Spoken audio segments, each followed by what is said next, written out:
இடதுசாரிகளை பொறுத்த மட்டும் ஆதரவு நிலையிலே நிற்கிறார்கள். அவர்களை பொறுத்த மட்டும் அவருடைய கொள்கையை நாங்கள் மதிக்கிறோம். தாவேகாவுடைய தலைமையில் ஒரு நல்ல கூட்டணி அரசு அமைந்திருக்கிறது. முதலமைச்சருடைய தலைமையிலே ஒரு முதல் முறையாக ஒரு கூட்டணி ஆட்சி பல ஆண்டுகளுக்கு பின்னாலே நடந்திருக்கிறது. ஒரு ஆட்சியில் பங்கு கொடுத்து அவர் இந்த தோழமை நிலையை உருவாக்கியிருக்கார். பரஸ்பர நம்பிக்கையோடும் சகோதரத்துவத்தோடும் இந்த அரசு சிறப்பாக செயல்பட்டு வருகிறது. எல்லா 3 கட்சிகளிலிருந்தும் அமைச்சர்கள் இருக்கிறோம். எல்லா கட்சிகளிலும் அமைச்சர்கள் இருக்காங்க. அவர் எல்லாம் சிறப்பாக செயல்பட்டு வர்றாங்க. தாவேகாவுடைய தலைமையில் மொத்தம் 4 கட்சி அமைச்சரவையாக இந்த அமைச்சரவை அமைகிறது. எங்களை பொறுத்த மட்டும் இதுக்கு அடுத்த நிலையை எடுத்து செல்வது என்பது அடுத்த கூட்டத்தில் எடுப்பதற்கான முயற்சி மேற்கொள்ளப்படும். அப்படின்னா அந்த அன்னைக்கு முடிவு எடுத்தோம்.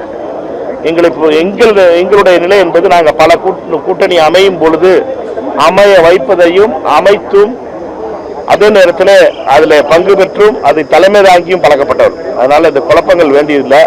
அமைச்சரவையில் வந்துட்டீங்கன்னாவே நீங்கள் ஒரு பார்ட்டில் ஒரு அமைச்சரவையில் ஒரு ஆட்சிக்கு ஆதரவு தந்துட்டீங்கன்னாவே நீங்கள் ஒரு பார்ட்டு. அதனால குழப்பங்கள் தேவையில்லை. வார்த்தை விளையாட்டு விளையாடுறதுக்கு இது விஜய் டிவியோ அல்லது சன் டிவியோ போட்டி விளையாட்டு கிடையாது. அரசியல் நிலை என்பது நீங்கள் சட்டமன்ற உறுப்பினர் ஒரு கட்சிக்கு ஒரு முதலமைச்சரின் தலைமையில் இருக்கிற ஆட்சிக்கு ஆதரவு தெரிவித்து ஓட்டு போட்டாங்கன்னாவே அங்கே நீங்கள் ஆதரவு நிலைக்கு வந்துட்டீங்க, தோழமை நிலைக்கு வந்து. இடதுசாரிகள் தெளிவாக இருக்காங்க, நாங்கள் வெளியிலிருந்து ஆதரவு அப்படின்னு நிலைப்பாட்டில். ஆனால் விசிக அமைச்சரவை இடம்பெற்றும் இன்னும் அந்த முடிவு எடுக்க தயக்கப்படுறாங்களா அப்படின்னு அவரே திருமாவளவன் வந்தாரு என்ன சொன்னாங்க, அமைச்சரவையில் இடம்பெற்றதாலே நாங்கள் கூட்டணியில் இருக்கோம் அப்படின்றதுக்கு ஏற்றுக்க முடியாதுன்னு அவரே சொல்றாரு. இந்த அண்ணன்ட்ட கேட்க வேண்டிய கேள்வி, நான் மிகவும் மதிக்கின்ற அண்ணன் திருமா அவர்கள். அவரை பொறுத்த மட்டும் நாங்கள் தோளோடு தோல் நின்று 3வது முறை அவர் பாராளுமன்றத்தில் அவரோட செயல்பட்டுகின்ற ஒரு வாய்ப்பு கிடைச்சிருக்கு. அவரை பொறுத்த மட்டும் கொண்ட கொள்கை ரொம்ப தெளிவான கொள்கை. பாஜக குறிப்பாக ஆர்எஸ்எஸ்னுடைய இந்த வகுப்புவாதம் மற்றும் மதவாத அரசியலுக்கு எதிர்ப்பாக எந்த ஒரு சஞ்சலமும் இல்லாமல் போராடக்கூடியவர் அண்ணன் திருமா அவர்கள். அவரை பொறுத்த மட்டும் மிகுந்த மரியாதை வைத்திருக்கிறோம். அவருடைய நிலை என்பது அவருடைய கட்சியினுடைய நிலை. நான் சொல்ல விரும்புவதெல்லாம் தமிழ்நாடு காங்கிரஸ் கட்சியினுடைய நிலையை தான் சொல்ல முடியும் ஒழிய எங்கள் அண்ணனுடைய நிலையை பற்றி நான் எதுவும் சொல்ல முடியாது.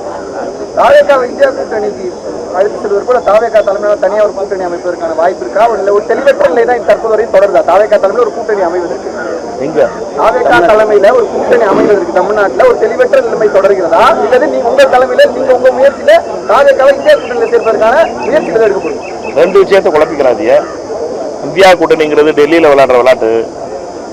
தமிழ்நாட்டில் இருக்கிறது தாவேகாவுடைய தலைமையிலான ஆட்சி. தாவேகாவுடைய தலைமையில் 4 கட்சிகள் சேர்ந்து ஆட்சி அமைச்சிருக்கோம். 2 கட்சிகள் வெளியில் இருந்து ஆதரவு தருது. இதுல எந்த குழப்பமும் கிடையாது. சட்டமன்றத்தில் எல்லாரும் எதிர்த்து ஓட்டு போட்டாங்க. அதனால தேர்தல் வரும்போது தேர்தல் கூட்டணி அமைதா தொகுதி நடைபெறுதாங்கிறது தேர்தல் அறிவிச்ச உடனே பார்க்க முடியும். எங்களை பொறுத்த மட்டும் ஆதரவு தந்து தோழமையில் அமைச்சரவையில் இருக்கிறோம். அடுத்து முதல் அமைச்சரவை கூட்டம் நடந்துருச்சு. அதுல 4 கட்சிகள் சேர்ந்து ஒரு அமைச்சரவை கூட்டம் நடத்துறது கடந்த 50 ஆண்டுகளில் முதல் தடவையாக நடந்துச்சு. அதனால இந்த முறை என்பது புதிது. அதனால நம்மை பொறுத்த மட்டும் இந்த வார்த்தையில குழப்பிக்கிறவனா ஆதரவு நிலை, தோழமை நிலை, தேர்தல் கூட்டணி இந்த 3க்கும் பல வித்தியாசங்கள் இருக்கின்றன. ஆனா ஆதரவு எடுத்துட்டீங்கன்னாவே லெஃப்ட் டேர்ன் எடுத்துட்டீங்கன்னாவே லெஃப்ட்டுக்குள்ள வந்துட்டீங்கன்னு அர்த்தம் நீங்க. அதனால லெஃப்ட் டேர்ன் எடுத்தாச்சு எல்லா கட்சிகளும். லெஃப்ட்ல வந்ததுக்கு அப்புறம் ரைட்டை பத்தி பேசிக்கிட்டு இருக்குங்கிறது வெற்றி வேலை. வேற ஊருக்கு போயிடுவாங்க, போறதில்லை. நம்ம தான் வண்டி ஏறியாச்சு லெஃப்ட் டேர்ன்ல. அதனால நம்முடைய பாதை தெளிவாக இருக்கிறது. தமிழகத்தை மதசார்பற்ற வழியிலே காப்பதற்காகவும் அமித்ஷாவினுடைய கையிலே தமிழ்நாட்டை ஒப்படைக்காமல் இருப்பதற்காகவும் இந்த கூட்டணி அமைக்கப்பட்டது. அண்ணன் எல்லாரும் இதில் ஆதரவு தந்து இந்த கூட்டணியை பலமாக மாற்றியிருக்கிறோம். இதுல நம்ம வேலையில்லாத பட்டதாரிகள் எல்லாரும் புலம்பிக்கிட்டு இருக்கலாம். அவர்களுடைய புலம்பல்ஸும் கதறல்ஸையும் நம்மளால கேட்க முடியுது. அவர்கள் சொல்லட்டும், சோஃபான்னு சொல்லட்டும், எதை வேணாலும் பேரம் சொல்லட்டும், எதை வேணாலும் சொல்லிக்கிட்டு இருக்கட்டும். வேலையை பார்க்குற மந்திரிகள் வேலையை பார்க்கட்டும். எங்களை மாதிரி ஆளுகள் தலைவர்களுக்கு மரியாதை கொடுத்துட்டு போறோம். வரணும், வருவார். இந்த மாத இறுதிக்குள் ஒரு நாள் ராகுல் காந்தி அவர்கள் வருவார். தேதியை மிக விரைவில் அறிவிப்போம். காங்கிரஸ் கட்சியினுடைய எதிர்கட்சி தலைவர் ராகுல் காந்தி அவர்கள் மாவட்ட காங்கிரஸ் கமிட்டியினுடைய பயிற்சி முகாமில் 10 நாள் பயிற்சி முகாம் நடக்கிறது.